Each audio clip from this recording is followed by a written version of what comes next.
Ta parole est une lampe à mes pieds, une lumière sur mon sentier. Psaume 119, verset 105. La méditation.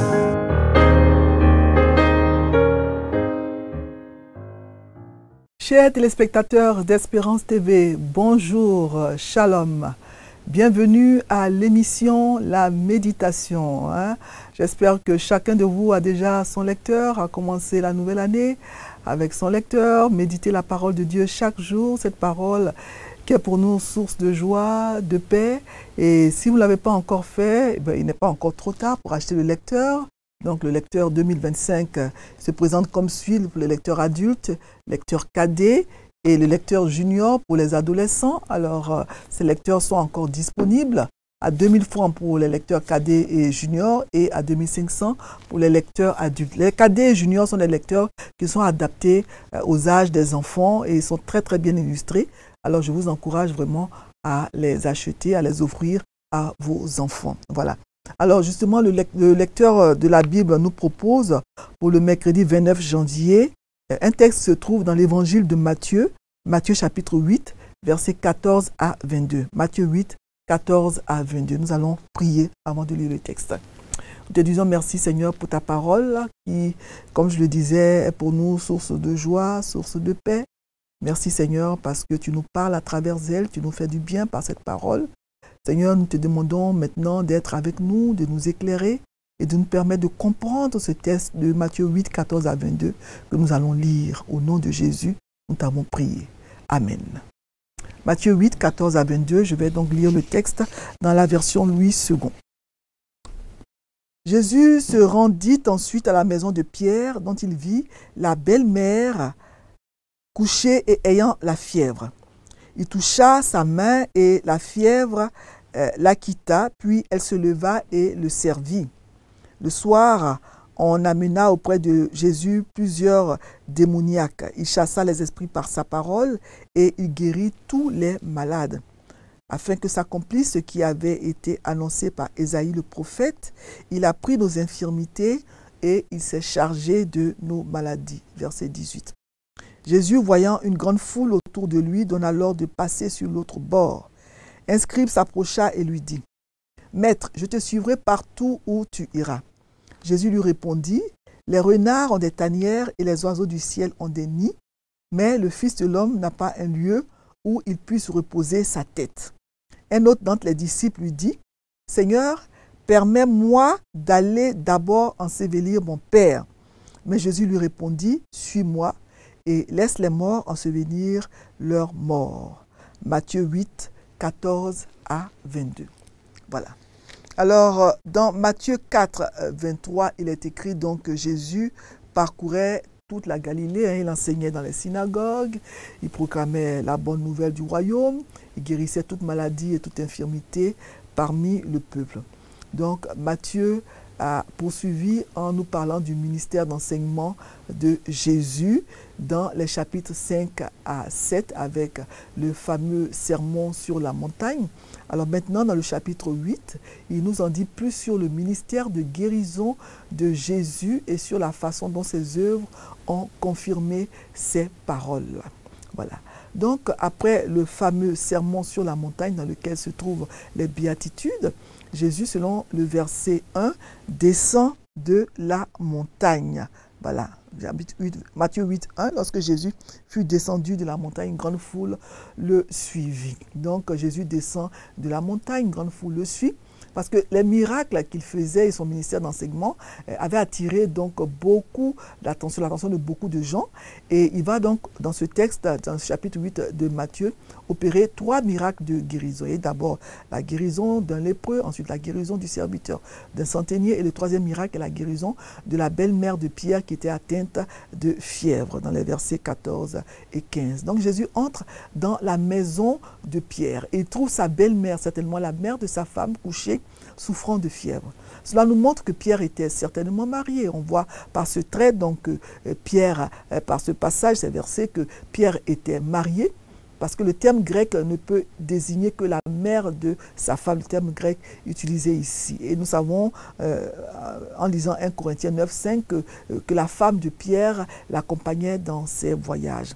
Et Pierre donc était de Bethsaïda, selon Jean chapitre 1, verset 45.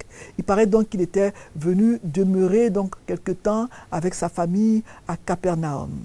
Alors, quand Jésus touche la main de la belle-mère de Pierre, la fièvre la quitte immédiatement, elle se lève et se met à le servir. Et après cette troisième guérison, on va lui amener plusieurs démoniaques et d'autres malades de Capernaum qu'il va tous guérir. Donc, Jésus guérit cette femme, la belle-mère de Pierre, simplement d'un doux contact de sa main. Il est écrit donc qu'il toucha seulement sa main. Sa maladie était beaucoup moins grave, certes, que celle du premier malade qui était lépreux, mais Jésus s'est quand même occupé d'elle. Jésus s'occupe aussi donc des petits problèmes. Aucun problème n'est trop petit pour lui. Donc, le miracle ici n'était pas dans la guérison d'une maladie incurable, mais dans la manière dont cette guérison a été opérée. Elle est opérée donc par un simple contact avec la main de Jésus. Il la touche simplement et immédiatement, elle est guérie. Et aussitôt, elle se lève et se met à le servir. La belle-mère de Pierre montre ici donc une réponse appropriée pour ceux qui ont été touchés par la puissance de Jésus. Elle commence immédiatement à le servir. Nous sommes sauvés pour servir. Nous sommes guéris pour servir Jésus et rendre témoignage de sa puissance. Et dans les versets 16 à 17, Jésus, dans l'accomplissement de la prophétie d'Ésaïe, délivre beaucoup de personnes de la maladie et de la possession démoniaque. On nous dit que le soir venu, on lui amène donc plusieurs démoniaques. Voilà, et il va guérir, il va chasser les esprits par sa parole et il va guérir tous les malades. Ainsi s'accomplit donc ce que le prophète Ésaïe avait annoncé. Il a pris nos faiblesses, il s'est chargé de nos maladies. On voit ici donc qu'il y avait beaucoup de démoniaques en Judée au temps de Jésus. Je n'en connais pas la raison, mais ce passage nous montre que Jésus guérit. Il guérit non seulement les maladies physiques, mais aussi les maladies psychiques et les possessions démoniaques. Jésus guérit l'être humain tout entier. Il guérit l'esprit, il guérit l'âme et il guérit le corps. Et comme je dis toujours, le temps des miracles n'est pas révolu. Jésus guérit encore aujourd'hui. Voilà. De la même manière qu'il avait guéri instantanément la belle-mère de Pierre, il guérit encore aujourd'hui. Aujourd'hui encore, il chasse les mauvais esprits. Il chassait, c'est vrai, les mauvais esprits de son temps, les mauvais esprits qui habitaient les démoniaques de son temps, mais il délivre encore aujourd'hui. Il chasse encore aujourd'hui les démons. Nous pouvons lui demander de faire les mêmes miracles aujourd'hui quand nous sommes confrontés à des cas de maladie ou de possession démoniaque. Donc, ainsi s'accomplit ce que le prophète Ésaïe avait annoncé dans Ésaïe 53. Je vais vous le lire rapidement, ce texte d'Ésaïe 53, ce fameux texte bien connu, Ésaïe 53. Et je vais donc lire les versets 4 à 5. Voilà ce que le prophète Ésaïe annonce plus de 6 siècles avant la naissance de Jésus. Cependant, ce sont nos souffrances.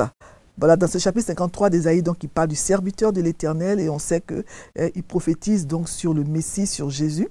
Alors, il dit, cependant, ce sont nos souffrances qu'il a portées, c'est de nos douleurs qu'il s'est chargé. Nous l'avons considéré comme puni, frappé de Dieu et humilié. Mais il était blessé pour nos péchés, brisé pour nos iniquités. Le châtiment qui nous donne la paix est tombé sur lui et c'est par ses meurtrissures que nous sommes guéris. Voilà. Donc Matthieu, il a vraiment correctement compris cela. Il a compris cela, il a compris donc cela comme un accomplissement partiel de la prophétie d'Ésaïe dans 53, qui se réfère principalement, Ésaïe 53 en fait se réfère principalement à la guérison spirituelle, mais cette prophétie inclut aussi indubitablement la guérison physique. Donc Matthieu voit donc en ces guérisons, parce qu'il suivait Jésus, il était avec Jésus, donc il voit en ces guérisons donc l'accomplissement partiel de la prophétie d'Ésaïe, et il n'a pas tort, parce que les maladies spirituelles, elles ont des effets sur le physique, le corps. Voilà, en médecine, on parle de maladies psychosomatiques. Donc, en cela, donc, Matthieu montre Jésus comme étant le vrai Messie, celui dont le prophète Ésaïe avait annoncé la venue plus de 6 siècles auparavant. Voilà, il a pris nos faiblesses, il s'est chargé de nos maladies, etc. Donc, notre guérison a coûté quelque chose à notre Sauveur. Notre guérison, elle s'est faite au prix des meurtrissures de Jésus, au prix des blessures de Jésus, au prix de ses souffrances, de sa propre agonie. Donc c'est à ce prix-là que nous obtenons la guérison. C'est à ce prix-là que nous obtenons donc notre rétablissement, notre restauration, au prix des meurtrissures de Jésus. Alors que Jésus s'apprête à partir et à mettre une certaine distance entre lui et la foule, à partir du verset 28, il veut donc passer à l'autre bord, traverser donc le lac. Il y a un scribe, quelqu'un donc qui est instruit, qui est versé dans les Écritures, quelqu'un qui était habile à écrire et à interpréter les Écritures. Un scribe s'offre à Jésus, il demande à Jésus de le suivre. Donc il veut donc s'inscrire dans l'équipe de Jésus. Il veut donc le suivre comme un disciple le ferait pour un rabbin. Voilà. Mais Jésus, qui est toujours prêt à s'assurer que les recrues potentielles, les gens qui veulent potentiellement le suivre, comprennent bien toutes les ramifications de sa situation, lui explique sa situation, lui explique comment il vit. Parce que suivre Jésus n'est pas une tâche facile. Il dit, les renards ont des terriers, les oiseaux du ciel ont des nids. Au verset 20, le Fils de l'homme n'a pas un lieu où il puisse reposer sa tête. Parce que nous sommes si prompts à accepter tout signe d'intérêt spirituel comme authentique sans inciter les gens à en évaluer le prix. Nous avons des gens qui semblent être de véritables chrétiens, régénérés, nés de nouveau, qui par leur action prétendent suivre le Seigneur, mais qui n'ont pas vraiment évalué le coût de cette décision.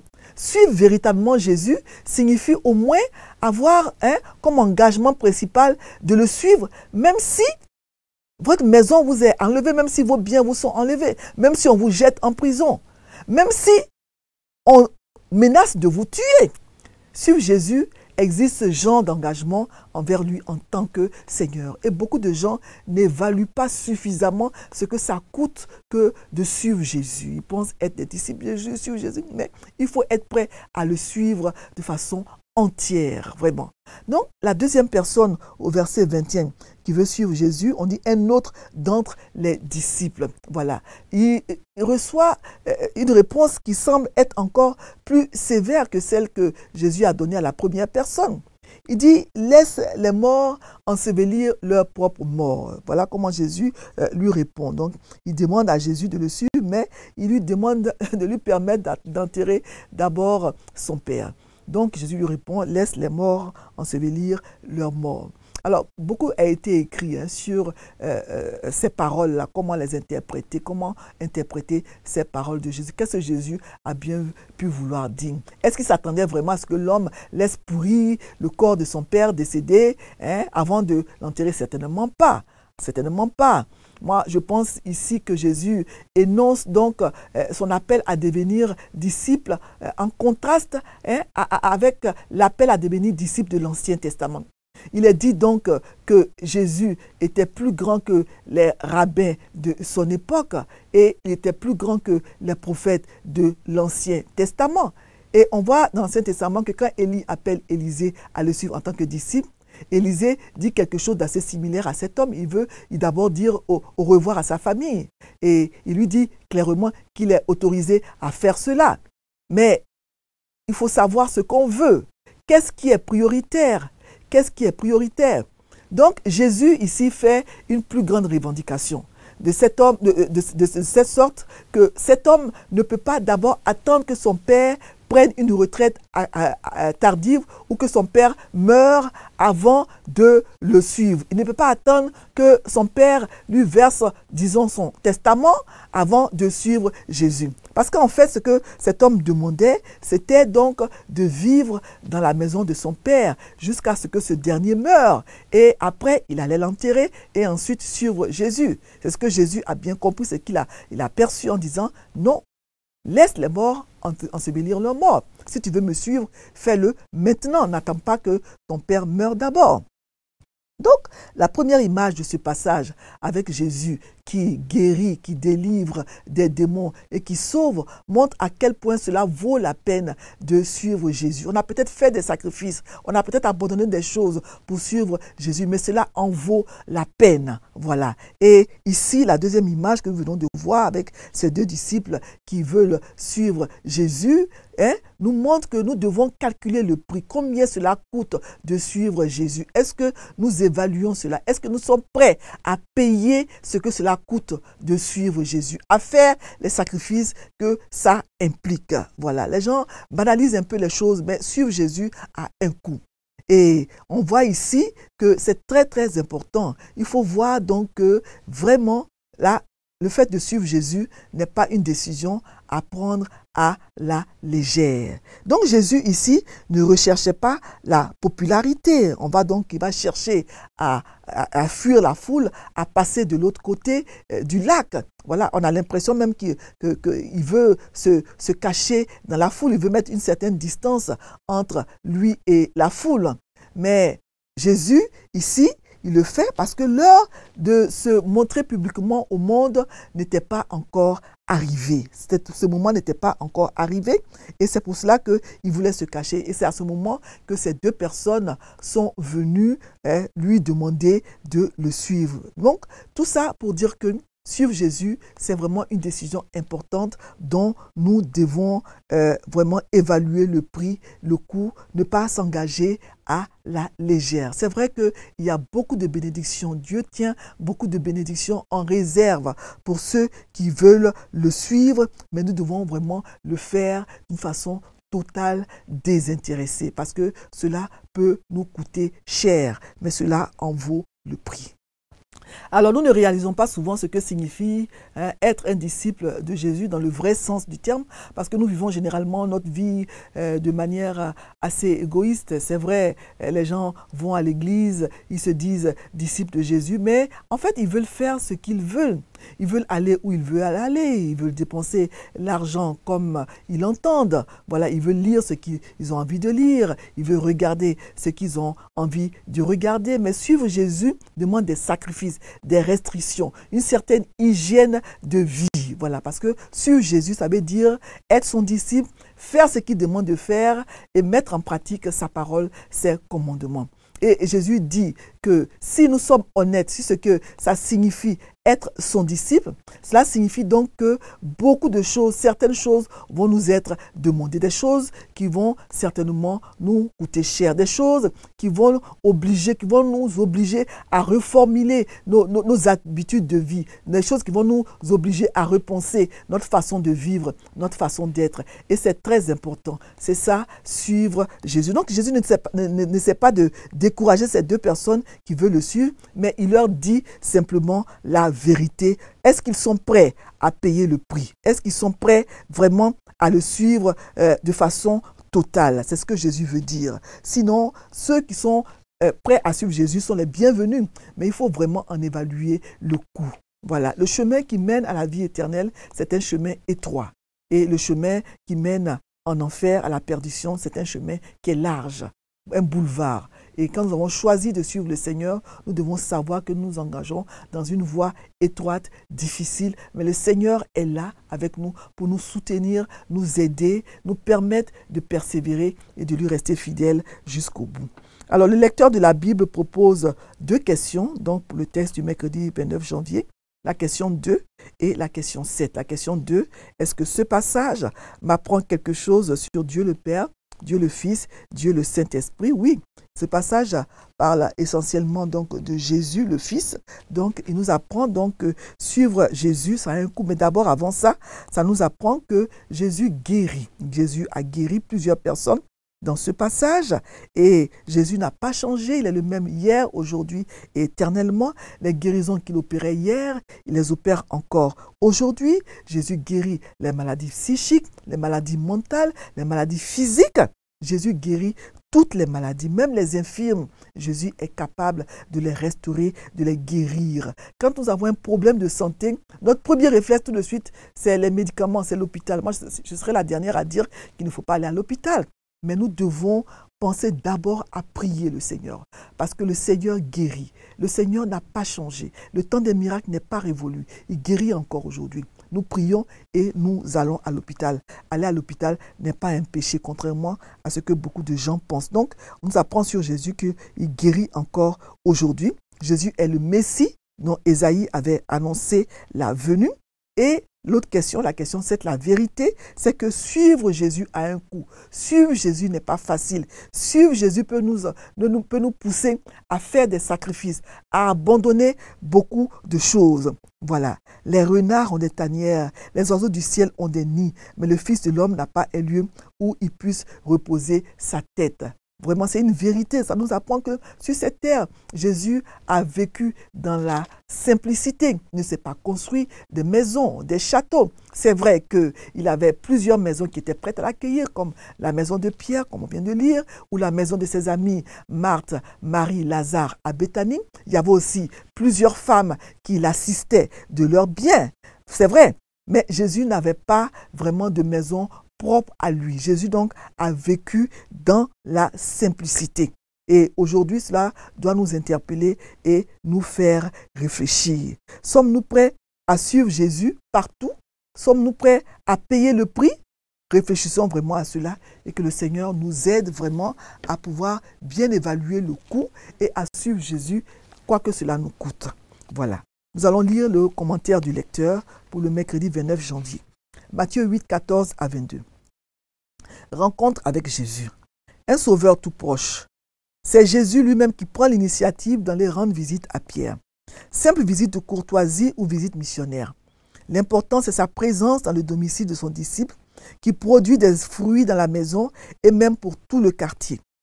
Quelles que soient les raisons qui te poussent à rendre visite, le fais-tu comme représentant de Jésus? Si oui, rends gloire à Dieu. Sinon, explique tes blocages à Jésus et pense désormais à te fixer des objectifs clairs. La parole de Dieu est à l'œuvre, versets 16 à 17. Quelle est la promesse contenue au verset 17? Je t'encourage à la retrouver dans le livre d'Ésaïe. Tu en trouveras d'autres. Les promesses de Dieu ne sont pas que de bonnes paroles pour endormir les consciences. La rencontre et la confiance en Jésus les rendent réelles. Que vas-tu faire pour améliorer la qualité de ta communion et de ta confiance en Jésus pour qu'il puisse apporter la vie du royaume dans tous les domaines de ta vie? Laisse-toi saisir. Le scribe et le disciple reconnaissent en Jésus leur Seigneur et Maître. Leurs réponses et leurs réactions sont-elles conformes à leur confession de foi? Jésus exige l'obéissance prompte et sacrificielle pour le suivre et hériter du royaume. Est-ce une valeur pour toi? Prière. Seigneur, je te prie afin que ma communion avec toi soit toujours fluide pour que je puisse expérimenter des choses particulières dans ta présence. Amen. Voilà, nous sommes bientôt à la fin du mois de janvier, mais on nous dit que jusqu'à la fin du mois de janvier, on peut encore présenter ses vœux. Alors, je vous souhaite encore une fois une bonne et heureuse année 2025 dans la présence du Seigneur et en méditant la parole de Dieu chaque jour. Nous prions. Nous te disons merci pour ta parole. Merci de nous rappeler que tu guéris encore aujourd'hui. Et c'est vrai, Seigneur, que souvent, nous oublions cela, même en tant que chrétiens, quand la maladie se présente à nous. Tout de suite, notre premier réflexe est de courir à l'hôpital et on oublie la prière. Beaucoup de chrétiens sont dans ce cas. Aide-nous, Seigneur, à nous rappeler chaque jour que tu guéris encore, même les maladies incurables. Tu es capable de les guérir, comme tu le faisais dans les temps anciens.